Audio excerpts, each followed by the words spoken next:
Welcome to another hsextra.com high school football video, Coach's Clipboard edition. I am Joe Serrera, and I am joined today by Dudley Panthers head coach Stephen Davis, coach of the defending 3A state champions. Thank you for taking the time to join us, Coach. All right, thanks for having me. After a 1-2 start, your Panthers are riding a 6-game winning streak. You've outscored mid-state 3A opponents. You may not know this, or you may, 291-0. What's this Dudley team doing well? Obviously a lot of things, but what stood out in this dominating run?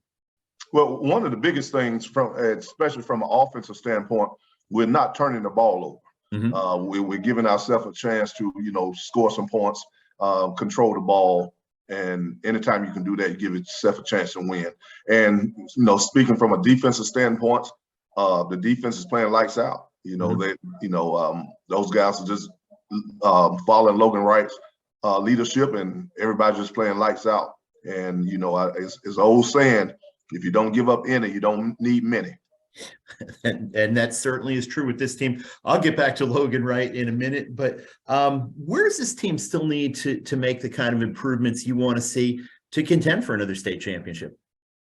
I think the biggest thing is, getting fast starts. A couple of, even though, we've come out on top on a couple of games, we kind of get a slow start sometimes. I think we need to, start fast and just, ride that wave.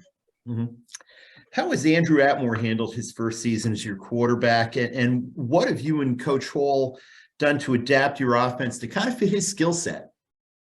He's done a great job his first year. It was a lot of growing pains at the beginning, but coaches did a great job of working with that young man. And the young man has also did a great job of buying in what we're trying to do. And, as the season goes, he's getting a little better each game. Yeah, it seems like he's been a key to taking care of the football and not turning it over. When you get that kind of play from your quarterback, as you say, it makes it a lot easier to win football games. You're exactly right. And that's the thing. Coach been telling him, you don't have to win the game. Right.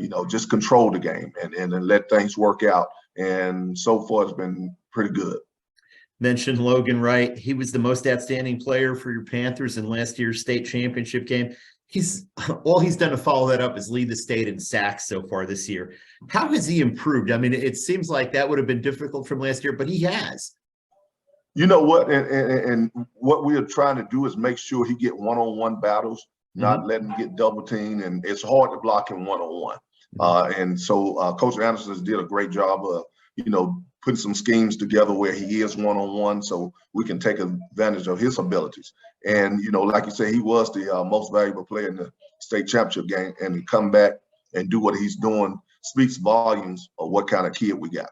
Yeah, especially when you consider that he's got a good cast around him, but less experienced than last year, and everybody knows about him, and he's still doing it.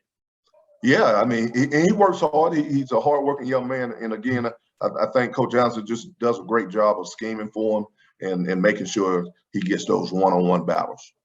This week, you're home against an Eastern Guilford team that's also unbeaten in the Mid-State 3A, also won 6 in a row. And it's almost as if the schedule was set up to create a conference championship game, which is what we've got. What do you see from the Wildcats, and how do they compare to the Eastern Guilford team you guys played in a similar situation last year? Very, very similar. It's a good team they got over there, and the coaches did a great job with those guys, coming off the year he had last year. And again, meeting for the conference championship again. And he's done a great job backing that up. And, we know we got to play hard to get a win Friday night. Just hopefully our guys will be up for the task. What are some of the keys for your guys to come away with that win at Tarpley Stadium and ride that momentum into the playoffs? It's the same thing that's been carrying us these last 6 games. Do not turn that ball over. And try to win the turnover battle. If we can do that, we give ourselves a good chance of winning. Well, it's going to be a great football game, a conference championship game in Guilford County on Friday night. Anyone who wants to see 2 really good football teams going at it, Tarpley Stadium is the place to be. We wish you luck in that game and going forward the rest of this season and the playoffs, Coach. Hey, I appreciate it. Thank you.